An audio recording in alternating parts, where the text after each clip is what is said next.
நம் தேவனாகிய இயேசு கிறிஸ்துவினால் உங்களுக்கு கிருபையும் சமாதானமும் சந்தோஷமும் உண்டாவதாக. இன்னைக்கு ஒரு தலைப்பின் கீழாக வேத பகுதிகளை பார்க்க போறோம். அந்த தலைப்பானது ஜெய வாழ்க்கை. இதை ஜெய வாழ்க்கைன்னு மாத்திரம் சொல்லாம சோதனைகளுக்கு மத்தியில ஜெயம் எடுத்த ஒரு வாழ்க்கைன்னு சொல்லலாம். இவ்வுலக வாழ்க்கையானது அநேக சோதனைகளுக்கு உட்பட்டதாகவே இருக்கு. அப்படி இருக்கிற வாழ்க்கையில நம்மால இந்த சோதனையில இருந்து எப்படி ஜெயம் எடுக்க முடியும்? அப்படி ஒரு வாழ்க்கையை வாழ்ந்தவராகவே ஆண்டவராகிய இயேசு கிறிஸ்து இருக்காரு. அவர் மனுஷகுமார்னா இந்த பூமியில வாழ்ந்த நாட்கள்ல எல்லா உலக சோதனைக்கு உட்பட்டாலும் அதுல எல்லாம் இடறி போய் விழுந்து பாவத்திற்குள்ளாகாம ஒரு ஜெய வாழ்க்கையவே வாழ்ந்திருக்கிறாரு. வழக்கமா ஆண்டவராகிய இயேசு கிறிஸ்துவுடைய சிலுவையின் ஜெயத்தை பத்தியே நம்ம பேசுவோம். அவர் சிலுவையில ஜெயம் எடுக்கிறதுக்கு முதலாவதாக சோதனைகள் நேரிட்ட போது எந்த பாவத்திலும் இடறி விழாத ஒரு ஜெயம் எடுத்த வாழ்க்கையை வாழ்ந்திருக்கிறாருங்கிறத நம்ம பிரதானமாக பார்க்கணும். அவர் 30 வயசு வரைக்கும் ஒரு சாதாரண மனித வாழ்க்கையே வாழ்ந்திருக்காரு. தச்சனின் மகனாக, நல்ல சகோதரராக, ஒரு மேய்ப்பனாக, தன்னுடைய குடும்பத்திற்கான கடமைகளை செய்து ஒரு பொதுவான வாழ்க்கையை வாழ்ந்தவராகவே இருந்திருக்காரு. அப்படி வாழ்ந்த நாட்களிலும் சரி, அதற்கு பிற்பாடு 3 வருஷம் ஊழியம் செய்த போதும் சரி, அவர் பாவத்திற்குள்ளான வாழ்க்கையை வாழல. இதை நமக்கு வேதமே தெளிவா காண்பிக்குது. அது மாத்திரம் இல்ல, சிலுவையில் அவர் கிருபாதார பலியா மாறுறதுக்கு அவர் ஒரு பழுதற்ற வாழ்க்கையை வாழ்ந்திருக்கணும் இல்லையா? ஏன்னா அவர் நமக்கான கிருபாதார பலியா மாற போறாருங்கிறத காண்பிக்கிற நிழலோட்டமாகவே பழைய ஏற்பாடு பலிமுறைமைகள் கொடுக்கப்பட்டிருக்கு. அதுல ஒரு முக்கியமான விஷயம் என்ன? எந்த ஒரு பலியுமே குற்றமற்றதாக பழுதற்றதாக இருக்கணுங்கிறதே. அப்படியாக அன்றைக்கு செலுத்தப்பட்ட பலிகளே பாவம் இல்லாம இருக்கணும்னா, நம்முடைய பாவங்களுக்காக ஒருத்தர் ஒப்பு கொடுக்கப்படணும்னா அவர் பாவம் அறியாதவரா இருக்கணும் இல்லையா? அப்படி பாவம் அறியாதவரா, பழுதற்றவரா, சோதனைகள் இருந்தெல்லாம் ஜெயம் எடுத்தவராகவே அவர் இந்த பூமியில வாழ்ந்திருக்கிறாரு. அவருக்கு என்ன, தேவனுடைய குமாரன், அதனால அப்படியான ஒரு வாழ்க்கையை வாழ்ந்திருக்காரு நிறைய பேர் நினைக்கலாம். தேவன் எந்த ஒரு பட்சபாதம் காண்பிக்கிறோம் இல்ல. அவர் தன்னுடைய ஒரே பேரான குமாரனா இருந்தும் அவரை இந்த உலக வாழ்க்கையில அவருடைய சுயத்திற்கே விட்டிருந்தாரு. அவர் தன்னுடைய சுயாதீனத்துல தேவனுக்கு ஒப்பு கொடுத்த ஒரு வாழ்க்கையவே வாழ்ந்தாரு. இப்படியாக நமக்கு ஒரு முன்மாதிரியை வைத்து போயிருக்கிறாரு. நம்மால சோதனைகள் இருந்து எல்லாமே ஜெயம் எடுக்க முடியுதான்னு கேட்டா நிச்சயமா முடியல. நாம அநேக சோதனைகள்ல இடறி விழுந்து போகிறவர்களாக இருக்கிறோம். ஏன் ஒரு உபவாச நாட்களை எடுத்துக்கொண்டா கூட நம்ம உபவாசிக்கும் போது நம்முடைய இச்சையை தூண்டுகிற விதமா நாம சாப்பிடக்கூடிய பொருட்கள் நம்முடைய கண்கள்ல படும். இல்ல நம்ம குடும்பத்தார் நம் முன்பாகவே சில காரியங்களை செய்வாங்க. சில நேரங்கள்ல நம்மள கோபத்துக்கு உட்படுத்த பார்ப்பாங்க. நாம சோதிக்கப்படும்படியா இச்சைகளுக்குள்ள விழும்படியான காரியங்களை நடப்பிப்பாங்க.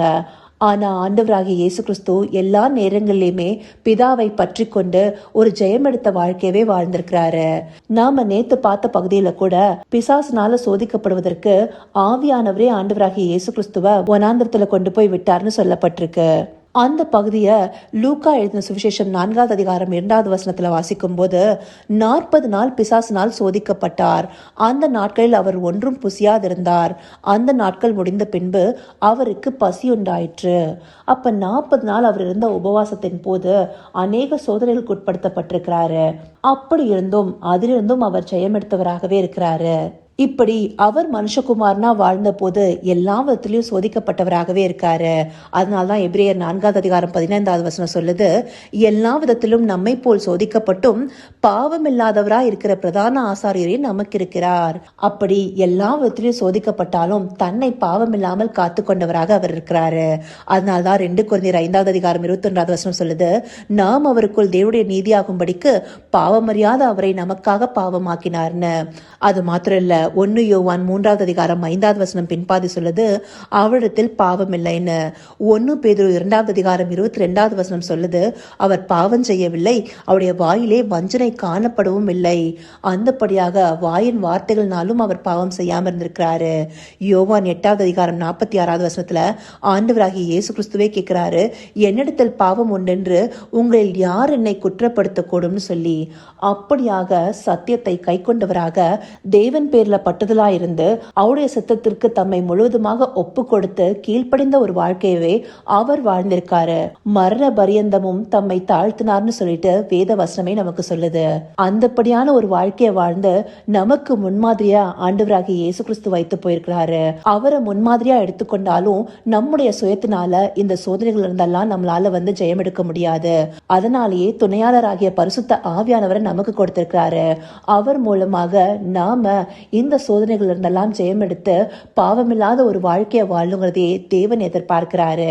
அப்படி நமக்கு கொடுக்கப்பட்ட பரிசுத்த ஆவியானவருடைய வார்த்தைக்கு நாம செவி கொடுக்கிறோமா? அவருக்கு ஒப்பு கொடுத்த ஒரு வாழ்க்கையை வாழ்றோமா? அந்தபடியாக வாழ்ந்து அவருடைய வார்த்தைகளை கை கொண்டோமே ஆனால் நம்மாலும் சோதனைக்கு மத்தியில ஜெயம் எடுக்கிற வாழ்க்கையை வாழ முடியுங்கிறத இந்த பகுதிகள் மூலமா தேவன் நமக்கு காண்பிக்கிறாரு. அதற்காக அவருக்கு நன்றி தெரிவிப்போமா? கர்த்தாவே, தேவாதி தேவனே, உமக்கே இந்த வேளை நன்றி செலுத்துகிறோம் ராஜா. அப்பா, மனுஷகுமாரா நீங்க இந்த பூமியில பிறந்து உங்களுடைய வாழ்நாள் முழுவதும் சோதனைகளுக்கு மத்தியில ஜெயம் எடுத்தவரா இருந்திருக்கீங்க தகப்பனே. எந்த ஒரு சோதனையிலும் பாவத்துல இடறி விழுகாதபடி உம்மை காத்து கொண்டவராய் பிதாவின் சித்தத்திற்கு முழுவதுமாய் உம்மை ஒப்பு கொடுத்தவராய் வாழ்ந்திருக்கீங்க தகப்பனே. எத்தனை சோதனை நேரிட்ட போதும் அதில் எல்லாவற்றிலும் ஜெயம் எடுத்த வாழ்க்கையை வாழ்ந்த உம்மையே முன்மாதிரியாக பற்றி கொண்டு நாங்க எங்க வாழ்க்கையை வாழணும் தகப்பனே.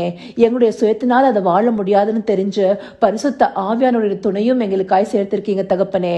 அவருடைய சத்தத்திற்கு நாங்கள் செவி சாய்த்து உம்முடைய வார்த்தைகளின்படி அவர் எங்களை நடத்தும் போது நாங்க அதற்கு கீழ்ப்படிந்தவர்களா இருக்கிறதற்கு உம்மிடத்துல எங்களை ஒப்பு கொடுக்கிறோம் ராஜா. தேவரீர் சத்திய ஆவியானவர் மூலமாய் சகல சத்தியத்திற்குள்ளும் எங்களை நேர்த்தியாய் நடத்தி கொண்டு போய் நீர் எங்களுக்கு வைத்திருக்கிற நித்திய ஜீவனை சுதந்திரத்துக் கொள்ளும்படியாக எங்களை மாற்றுங்க தகப்பனே. உம்மால் நாங்கள் தேவனுடைய நீதியா இருக்கோங்கிறத நினைவில் கொண்டு ஒவ்வொரு நாளும் இந்த சோதனையிலிருந்து ஜெயம் எடுக்கிற வாழ்க்கையை வாழ தேவரீர் எங்களுக்கு தயவு பாட்டுங்க. அப்படியா நீங்க எங்களை நடத்த போகிற கிருபைக்காய் நன்றி. சகலவித துதி மகிமை கனம் யாவும் ஒருவருக்கே செலுத்துகிறோம். இயேசு கிறிஸ்துவின் மூலமாய் வேண்டிக் கொள்கிறேன் பிதாவே. ஆமேன், ஆமேன்.